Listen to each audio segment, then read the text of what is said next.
Bonjour à toutes et à tous. Je suis Ahmed Sambel, président de la FNTI, Fédération nationale des taxis indépendants. Nous sommes une fédération représentative sur tout le territoire français.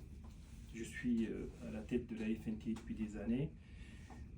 D'ailleurs, pour être exact, j'ai fait du syndicalisme bien avant, mais quand je suis entré à la FNTI, c'était en 2007. J'ai pas besoin de, pour être modeste, j'ai pas besoin de faire mes preuves parce que je les ai faites depuis 2009, 2014, 2016. D'ailleurs, il y a la loi, quand on a souffert de la concurrence déloyale, il y a eu la loi Thévenoud, puisque nous avons campé pendant 4 jours. J'ai dormi à la place Maillot pendant 4 jours, donc on a eu la loi Thévenoud. Ça n'a pas suffi, puis ensuite on continue dans une concurrence déloyale. Il y a eu la loi Grand Guillaume, mais d'ailleurs c'est pas terminé, puisque il va falloir bientôt sortir une autre loi. Mais je vais quand même aller à l'objectif essentiel qui est le médical. Aujourd'hui, la situation elle est quand même dramatique. C'est la première fois depuis que je suis à la tête de la FNTI que je fais une vidéo. J'en fais pas, je ne suis pas sur les réseaux sociaux, je ne fais pas TikTok non plus. Il y en a qui sont forts là-dedans. D'ailleurs, je ne lis pas derrière un prompteur, hein. Je vous parle d'une manière naturelle et je vais essayer de schématiser la situation d'une manière assez efficace et factuelle. On entend de tout. Il y a une fédération qui raconte des choses qui ne sont pas crédibles. D'abord, la porte est ouverte à cette fédération, elle peut venir travailler avec l'interfédéral, nous n'avons pas de problème avec ça. Mais en revanche, quand on raconte des choses qui sont pas honnêtes, on accuse les autres fédérations de trahison, c'est très grave. Parce que là, on joue avec l'avenir du taxi et surtout du médical. On dit que la FNTI, moi quand on me sort juste un seul compte rendu sur lequel la FNTI, par exemple, elle est pour les plateformes. Je ne suis pas pour les plateformes. En revanche, je suis pour le transport simultané. C'est un transport qui peut apporter un plus à la profession. On ne peut pas être fermé à tout ce qui se passe aujourd'hui, il faut s'adapter. Le monde évolue, donc les taxis doivent également, ils s'adaptent, d'ailleurs ils s'adaptent très très bien les taxis. Mais sauf qu'on nous raconte parfois des choses qui sont pas honnêtes. Et quand on dit c'est dangereux pour la profession, c'est faux. Le transport simultané, c'est quelque chose qui va apporter à la profession. Vous n'allez pas travailler à perte. Au contraire, au lieu de prendre une seule personne, vous allez en prendre deux. Au lieu de faire une course à 100 euros, et ben vous allez encaisser plus que 100 euros. Vous voyez, c'est ça le transport simultané. On ne peut pas être fermé à ça. En revanche, les plateformes, je le redis encore, la FNTI, il n'est pas pour après. Chaque fédération se prononcera sur ça. Et d'ailleurs, on travaille en totale harmonie avec la FNAT, la FNDT. Donc, nous sommes 4 fédérations à discuter sur le médical. Je tiens aussi à préciser juste un seul point qui s'est passé, parce qu'on dit aussi que les autres fédérations ont écarté l'autre, non c'est faux, il y a eu des discussions avec le directeur de la CNAM, et à ce moment-là c'est moi qui ai pris la parole, puisque la CNAM ne souhaite pas qu'on soit enregistré. D'abord l'administration ne le souhaite pas, la loi l'interdit. Les autres fédérations n'ont pas voulu non plus qu'ils soient enregistrés, c'est pas par peur de quoi que ce soit. Chaque fédération fait son propre compte rendu, il est transparent, il doit être limpide, il doit refléter la réalité. On n'a pas besoin d'enregistrer les gens pour apporter la preuve qu'on dit la vérité. Là, ça serait quand même grave d'en arriver à ce niveau-là. En tout cas, voilà, le but de cette vidéo que je suis en train de faire, d'abord, j'en ai pas fait, je vous le redis encore, c'est la première fois, donc j'estime que l'heure, elle est quand même grave, et donc lors de notre réunion qui a eu lieu, il y a un compte rendu qui circule un peu partout de la FNTI, et c'est la première fois qu'on découvre auprès de la CNAM, puisque comme on dit que l'autre fédération qui lit sur la boule de cristal, qui savent tout, c'est faux. C'est la première fois qu'on entend par le directeur de la CNAM qui veut revoir la tarification. C'était la réunion du 30 octobre, à laquelle la FNTI a fait un compte rendu sur lequel on a marqué en rouge que nous sommes contre cette tarification, qui est bien évidemment selon toute la France, sur le territoire français, parce que nous avons fait un tableau sur lequel on a essayé de voir, j'ai pas eu encore le retour de tout le monde, mais on est en perte sèche qui varie entre 15 voire 20 voire jusqu'à 35%, et d'autres plus, puisque à Lyon c'est encore parce qu'ils roulent en tarif C, et donc il y a un tarif moyen sur lequel si on applique la nouvelle tarification, bien évidemment ils sont en perte de 40%. Mais je ne vais pas détailler chaque département, sinon il me faudrait beaucoup plus de temps. Je vais essayer de faire une vidéo qui est assez concentrée et courte. Donc, nous avons d'ailleurs communiqué hier, les 3 fédérations, que nous sommes contre les propositions du directeur de la CNAM aujourd'hui, Thomas Fatom, nous sommes contre. Et je vous le redis, on a découvert ça dernièrement. Donc,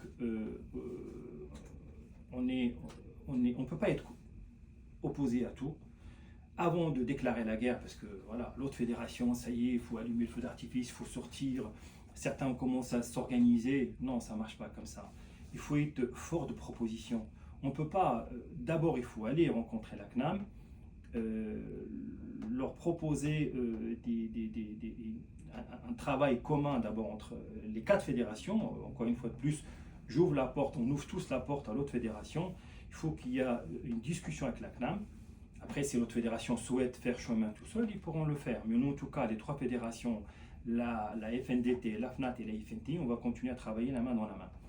Donc si on n'arrive pas avec des propositions, avec des contre-propositions, force de contre-proposition pour dire au directeur de la CNAM, ce que vous nous proposez, c'est la mort du taxi. En revanche, voilà, en restant raisonnable, voilà ce qu'on vous propose nous. Et à ce moment-là, si le directeur de la CNAM ne ferme la porte par rapport à la contre-proposition, effectivement, là, je serai le premier à appeler à manifester. Et là, par contre, là, je vais citer des personnes de chez moi, comme Bilal de Lyon, il me dit « Ouais, Mehmed, on va bloquer Lyon. » Non, ça ne se passe pas à Lyon, ça se passe à Paris. Tout se passe à Paris. Donc, il faut qu'on arrive tous sur Paris. Et à ce moment-là, on fasse quelque chose qui va durer sur le long terme, parce qu'un mouvement sur le court terme n'apportera rien. Là, effectivement, moi-même, Ahmed Sambel, qui est à la tête de la FNTI, va appeler tous les adhérents de la FNTI. Si on fait ça en interfédéral, on appellera tous les adhérents à venir défendre leur propre intérêt. Il faut arrêter l'individualisme. L'individualisme est en train de tuer la profession. Donc moi, je ne vise personne. En tout cas, les 3 fédérations travaillent ensemble. L'autre fédération, la porte est ouverte. On peut travailler à 4, il n'y a aucun problème. Après, je dois soulever un point que Bilal me dit « Oui, la base, Ahmed, la base. » Elle est où la base? Moi, quand je vais voir le ministre, il me dit « Monsieur Sambel, vous êtes 8000. Sur 66 000 entreprises, on est 8000 syndiqués. » Bah, faites le calcul. Donc moi, la base aujourd'hui, elle n'existe nulle part. Elle existe peut-être près de nous, les fédérations. On discute, moi je discute avec des personnes qui ne sont pas syndiquées. La base, elle existe comme ça, mais les fantômes. Donc il faudrait que cette base-là adhère là où ils veulent adhérer. Il faut que l'administration sache aujourd'hui que l'industrie du taxi, enfin que les taxis représentent 66 000 personnes qui sont adhérents à toutes les organisations syndicales. Et là, quand on va dire ça ne va pas, il faut sortir, et ben on va être crédible. Regardez, je vais juste vous donner un exemple. Les agriculteurs, vous avez vu ce qu'ils ont fait? Ils ont bloqué toute la France. Ils sont même arrivés jusqu'à l'Élysée. Pendant plusieurs semaines, est-ce qu'ils ont obtenu quelque chose? Ils n'ont rien obtenu. Moi, je dis que les mouvements, c'est la dernière chose qu'il faut faire. Mais attention, il ne faut pas se louper. Parce que là, si on se loupe, on est mort. Donc, soyons raisonnables. On est conscient, en tout cas, notre fédération, la FNTI, elle est consciente. Je discute avec la commission des affaires sociales. On travaille la main dans la main. On travaille avec les autres fédérations. Soyons des gens responsables. Et un dernier point que je voulais quand même soulever, c'est que, vous voyez, le marché médical aujourd'hui représente plusieurs milliards. On est à plus de 6 milliards. Vous vous rendez compte, c'est beaucoup d'argent. Vous croyez que nos concurrents, qui ne respectent rien d'ailleurs, qui ne respectent rien, Uber ne respecte rien, Bolt ne respecte rien. Donc ces gens-là, Uber, Bolt, Transdev, tous ces gens-là, ils veulent le marché médical. Ils le veulent. Et comment aujourd'hui on peut accepter qu'un taxi fasse de la pub sur son taxi Uber? Vous savez ce qui va se passer?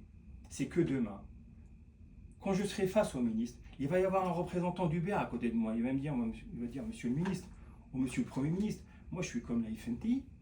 Moi, j'ai des taxis qui sont chez moi. Aujourd'hui, vous avez dit, on voit de la pub. Vous vous rendez compte de la pub sur la voiture Uber Taxi? Mais on va où? Et après, bien évidemment, on va critiquer telle plateforme ou telle plateforme. Heureusement que ces plateformes-là existent. Heureusement que G7 existe. Heureusement que Nicolas Rousselet existe.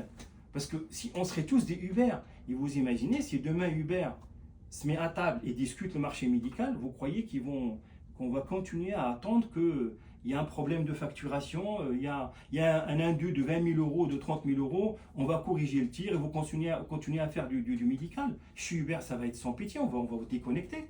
Vous croyez qu'on va vous respecter? Bah, un minimum de conscience. En tout cas, moi j'ai fait la guerre à Uber.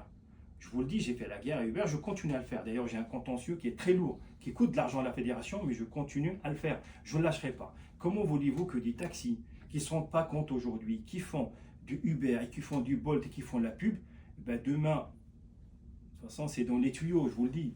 Uber, ils ne sont pas dupes, ils mettent les moyens. Et vous savez, le lobbying qu'ils ont même auprès de notre gouvernement, ils ont un lobbying qui est très fort. Leur objectif, c'est de rentrer dans la branche du taxi et dire au sein des instances ministérielles, moi je suis comme G7, comme Alpha Taxi, quelle que soit la plateforme, j'ai le droit moi aussi de faire du médical. J'ai le droit. Pour quelle raison les autres le font et pas moi? D'ailleurs, comme vous le savez, on a sorti l'UNIT des discussions avec la CNAM, on a mis à la place le SNERT. Vous trouvez ça normal? Voilà, moi je vous dis la réalité, moi je n'ai peur de personne. J'ai ma conscience à moi, je suis un représentant fédéral national, je réponds à mes adhérents. La base, j'ai pas de problème avec la base, mais il faut que la base soit responsable et qu'elle se syndique et qu'elle défend leur propre beefsteak. Si on continue comme ça, on va tout perdre.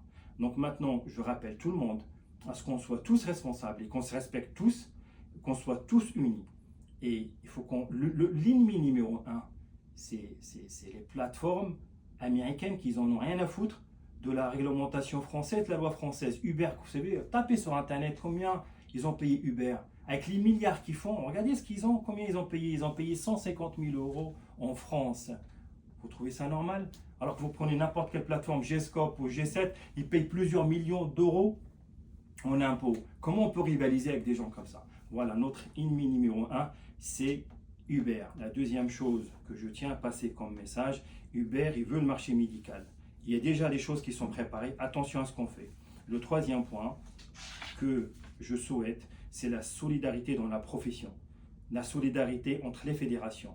Encore une fois de plus, on travaille très bien entre les trois fédérations. Je n'ai pas de problème à ce que, d'ailleurs, ça a été discuté hier quand on a fait sous-communiqué, ça a été discuté. On n'est pas contre à ce que la 4e fédération vienne travailler avec nous et qu'on va aller voir le directeur de la CNAM avec des propositions factuelles. Et si à ce moment-là, il les refuse, parce qu'en tout cas, ce qu'il nous propose, nous, on l'a refusé. Si on n'arrive pas à trouver un terrain d'entente sur la facturation qu'il nous propose aujourd'hui, là, on peut dire que la guerre est déclarée. Là, il faut qu'on se prépare. Là, il y aura un interfédéral. On va discuter de la mise en place d'un moyen pour défendre l'intérêt de la profession, en tout cas le transport médical. J'espère que j'ai été assez clair dans ce message que je vous passe et je vous le redis, vérifiez un peu partout. Je n'ai jamais fait d'intervention comme ça, en tout cas de vidéo auprès de la profession, j'en ai jamais fait. C'est la première fois que je fais. J'espère que ça va être la dernière parce que je déteste ça. Je ne suis pas réseaux sociaux ni TikTok. Je suis quelqu'un de responsable. Je suis sur le terrain. Je défends la profession sur le terrain. Je n'ai pas un objectif politique comme ils l'ont eu certains qui ont fini par être ministres auprès de notre gouvernement. Moi, je suis qu'un taxi. Je resterai un taxi. Je défendrai le taxi. Voilà. Merci à tous.